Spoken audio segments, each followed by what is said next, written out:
You're gonna be a rich boy. You better sell that quick. It's already sold. There is nothing people in the Marvel Universe love more than Vibranium. The rarest metal on Earth is more coveted than magic, Iron Man armor, and even the Super Soldier Serum. Once you see Vibranium in action, it's not hard to see why. Not only is it incredibly strong, but it is also the most versatile element on the planet. So let's go through all the ways characters have adapted this technology from cities, weaponry, and of course the coolest frisbee ever made.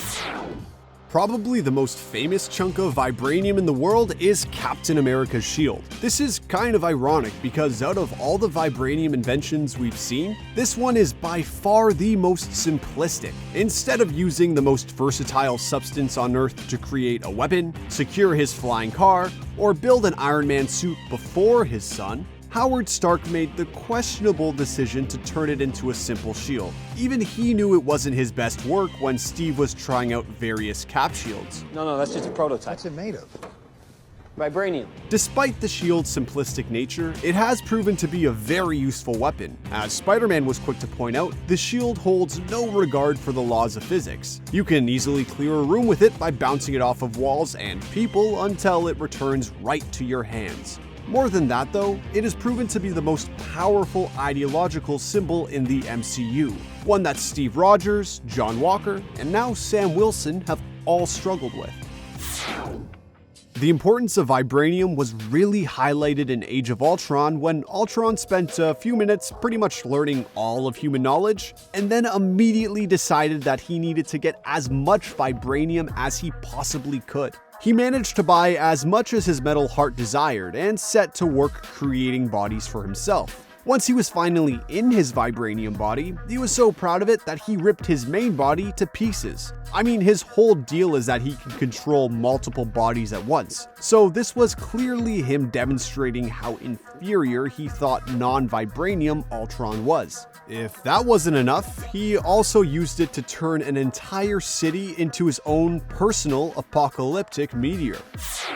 As far as Vibranium android designs go, the one for Vision is so much better than Ultron. While the Mind Stone definitely gave him an advantage, Vision was still one of the strongest Avengers, capable of flying, moving through objects, and firing powerful energy blasts. None of this was enough to save him from Thanos' impossibly strong, vibranium-crushing fingers though.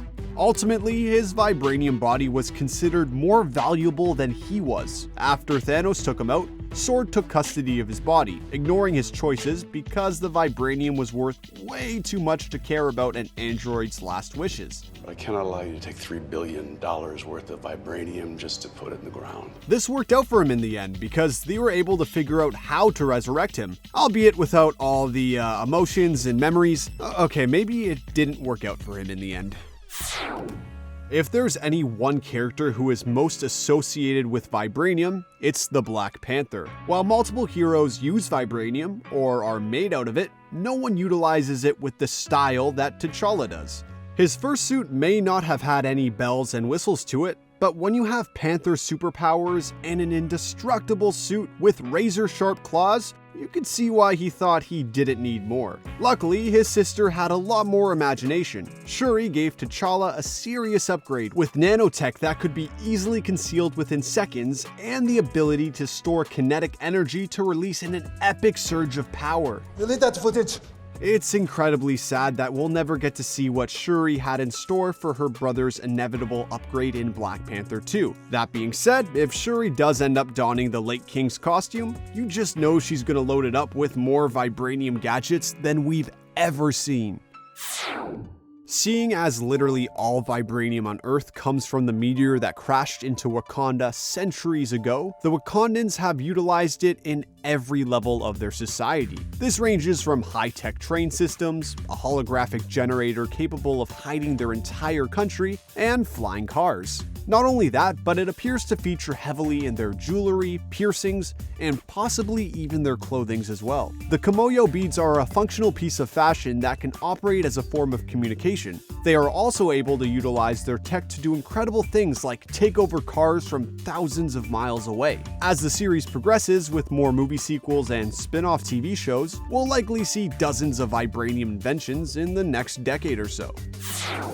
It's no surprise that Wakandans have utilized vibranium in their weaponry. I mean, it's likely that the first ever usage of vibranium was a spear or sword of some kind. The Wakandans were able to secure their land so well that they remained a secret for centuries. I feel like the only way to pull that off is by having a significant weapon superiority. From there, they have upgraded significantly with gauntlets that could fire energy blasts, capes capable of creating force fields, and the Talon fighters, which are likely the most powerful aircraft on the planet. That being said, the weapon that's my favorite is undeniably the armored rhinos. I mean, once you've covered a war rhino with vibranium plating, is there even a way to upgrade it? That's just a 10 out of 10 idea.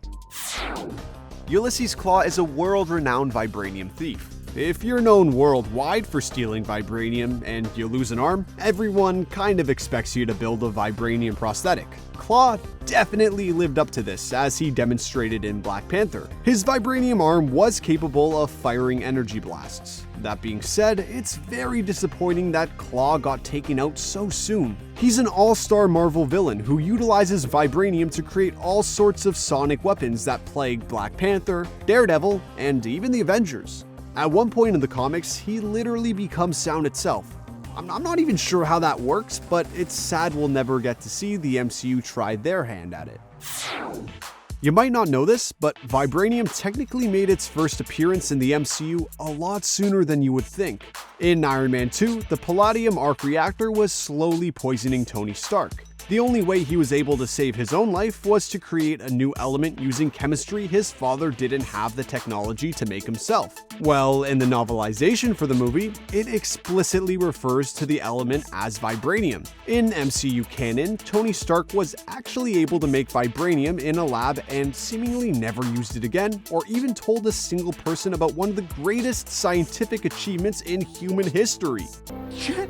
As the years have gone by, it seems like Tony's vibranium discovery has gone the way of Agents of S.H.I.E.L.D. and the Inhumans. Its canonical state is doubtful, and the MCU is just hoping that you forget it ever happened in the first place.